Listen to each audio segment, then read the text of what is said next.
out here at the scene say that the threat is not over in the burn scars. Plus, developing news from the White House. President Trump ordered a Christmas Day strike in Nigeria, the group he's targeting. NBC4 News at 6 starts with breaking news. And we begin this Christmas night with breaking news, a shooting leaving a person dead and several others injured. Yeah, this happened over in the Lancaster area this afternoon over on Angela Court. The LA County Sheriff's Department tells us 5 people were shot. 1 of them was killed. 4 others taken to a local hospital. Still not clear exactly what led up to the shooting. And right now, investigators do not have any details on the shooter. We have a crew headed to the scene right now. We'll bring you more details on the NBC4 News at 11. All right, now on to our weather and the tail end of this strong atmospheric river moving through Southern California. And here's a live look from our weather cameras across the region. The brunt of the heavy rain and winds have passed. There is still some risk of flooding. Tonight, we continue our live team coverage of this storm. Our teams are positioned in the Palisades and fire burn scars, also near Wrightwood area where people there were trapped in their homes after the storm. But first, let's get an update from meteorologist VNA Arana. Active weather remains not just for Southern California. The entire state of California is experiencing flood warnings, watches, marine warnings that at times could continue to go into effect into the next couple of hours. Zooming in right now a bit closer to LA, we're still monitoring in through Oxnard, LA County, stretching out through the marine. We've got several marine warnings that have gone into effect as well. Here is what I am monitoring in these next couple of hours. We can't let our guard down. We're going to see periods of heavy rain yet again. The risk of flooding will remain. Think about those low-lying areas, possible debris flows, mudslides, dangerous coasts. Marine warnings will continue to be a possibility within these next hours, as we could see several pop-up thunderstorms into the evening. Also, flash flood warnings with the possibility of a quick rise in those streams and creeks. Coming up, we'll talk more about the timing as we inch into tonight and what to expect into the weekend. VNA, thanks so much. Let's get a look outside right now at the conditions over at the Palisades burn scar. Let's talk to Darsha Phillips. She's actually over in Malibu along the PCH. How's the look out there, Darsha? Hey, Mac. Yeah, we are heading north on Malibu, on PCH in Malibu, and I'm going to take a look just outside our window here. You can see what we're looking at. You can see there are some minor mud flow and minor flooding on the shoulder here from all the rains that we've got. Again, we're heading north on PCH. We haven't felt a lot of raindrops, but of course more is expected tonight. And right now, we are just seeing a little bit of these cones. We've also seen a lot of K-rail, but I'm going to show you another look at the hillside. Folks are really concerned about because of the mud flows, the possibility of mud flow, flooding, and debris flow because of the fires that scorched these hillsides earlier this year. Protective measures have been taken. As I mentioned, we've seen K-rail. We've also seen other flooding barriers to prevent flooding that have been put up to make sure that folks are okay out here. But of course, we are expecting more rain tonight. Here's another look from our windshield. And even after the rain stops, guys, the risk of mudslides remains. So, of course, we'll be keeping a close eye on this area. For now, that's the latest from Malibu. Send it back to you guys. All right, Darsha, thank you very much for that. Stay safe out there.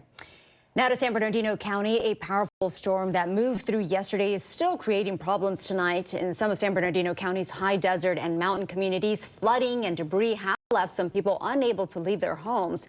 NBC4's Amber Frias is live from the Cajon Pass. Amber, and there's still a lot more rain that's expected tonight. Hey, Annabelle, that's right. A lot more rain. Luckily, we haven't seen any just yet.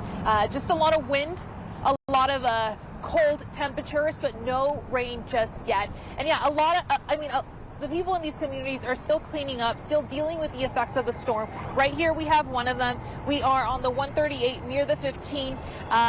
And this is one of the main access points to get up to Wrightwood and other mountain communities. It is closed. It's been closed all day long. And like we've been saying, these communities have a long road to recovery after yesterday's storm. So you can only imagine the anxiety they're feeling tonight ahead of the next round of rain. What you see on the side of me, we would drive down through the yard, past this fence, and out onto this road to get out of here. The only problem is the road's about 10 feet lower than it was before. On Wednesday, this was Colorado's street. Today, it's a reminder of how a holiday storm turned a neighborhood road in Piñon Hills into a river. Now, a deep trench, trapping people in their homes. It's about head level, but I'm inside what was our road. Timothy Needham says floodwaters did not reach his home, but they completely cut off access. He says because of the flooding, water service to his entire community was also cut off. We're in that situation where we're lucky to be here and have a house, but at the same time, we need more services than we can provide on our own. The storm for many in the San Bernardino County communities turned a day meant for celebration into chaos. Homes flooded, roadways disappeared under muddy water, and people in Piñon Hills, Wrightwood, and Lytle Creek were stuck inside their homes. Needham captured this helicopter rescue of a neighbor. Apart from that, San Bernardino County fire officials say a child also suffered minor injuries. We have had a number of homes that have been completely flooded. We've had some people have had their cars just completely, buried under the water. Dina Talling lives in Wrightwood. Her home was spared, but she says the impact around is difficult to see. She says many of her neighbors are without power. And being Christmas Day, nothing is open. Meanwhile, San Bernardino County emergency crews are clearing debris and checking on people. But with more rain on the way, communities are hoping for calmer weather and a chance to recover. And a shelter is open to all families in need of a place to stay tonight at the San Bernardino County Fairgrounds. That's in Victorville. For now, reporting live from the Cajon Pass, Amber Frias, NBC4 News. Amber, thanks so much. Evacuation warnings are still in place in some of our burn scar areas, and here's why: a muddy mess as rains caused some mud flows there. We saw crews out early this morning cleaning it up. Let's go to NBC4's Keenan Willard. He's live in Altadena with how it looks now. Keenan. Yeah, we're here at Loma Alta Drive. It's closed. It's been that way since this morning, and the reason is pretty clear. If you look behind us here, just a slick of thick mud coating this entire street. It's that way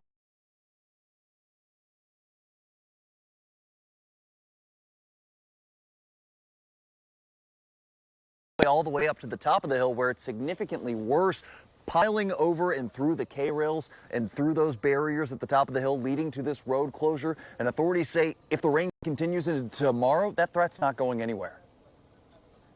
Christmas morning brought cleanup crews to Altadena after heavy rains caused a mudslide and shut down part of East Loma Alta Drive. Other streets downhill were also covered in debris. There was a lot of water and debris and mud coming down. It pretty much went over the K-rail. It wasn't able to stop it completely. It did diverted.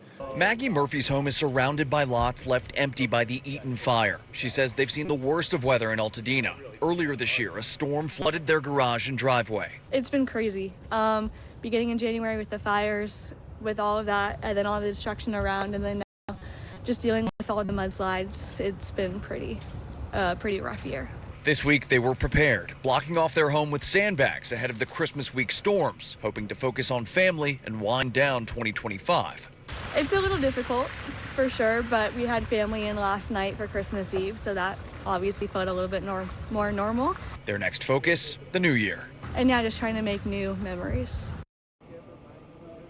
And the LA Sheriff's Department tells me there is no timeline yet for how soon Loma Alta Drive could reopen after this closure. In Altadena, Keenan Willard, NBC4 News. All right, Keenan, thank you very much for that. Meantime, Cabrillo Beach in San Pedro is closed due to an increase of sewage from the storm. LA County Public Health says at least 100,000 gallons of sewage is spread up and down the beach. People are advised to avoid the ocean. This warning is in effect until Monday morning. Health officials also urge people to avoid drains, creeks, and rivers after the heavy rainfall. And here's a live look at the LA River. Our storm coverage continues tonight, both on air and online. Get the latest on our free NBC LA app and our website, NBCLA.com. Now to some developing news out of the White House tonight. President Trump says he has ordered numerous strikes on what he calls terror targets in Nigeria today. In a post on a social platform tonight, the president wrote that the strikes were directed at Islamic State terrorists who he accused of targeting and killing Christians in that country. Defense Secretary Hegseth, adding in a post on X that he was, quote, grateful for the Nigerian government's support and cooperation. There were no other details made available. Now, for some context here, Nigeria's government has previously said that the President Trump's portrayal of the security situation in their country is misleading. Still ahead here at 6 o'clock, the world's first American Pope leading Christmas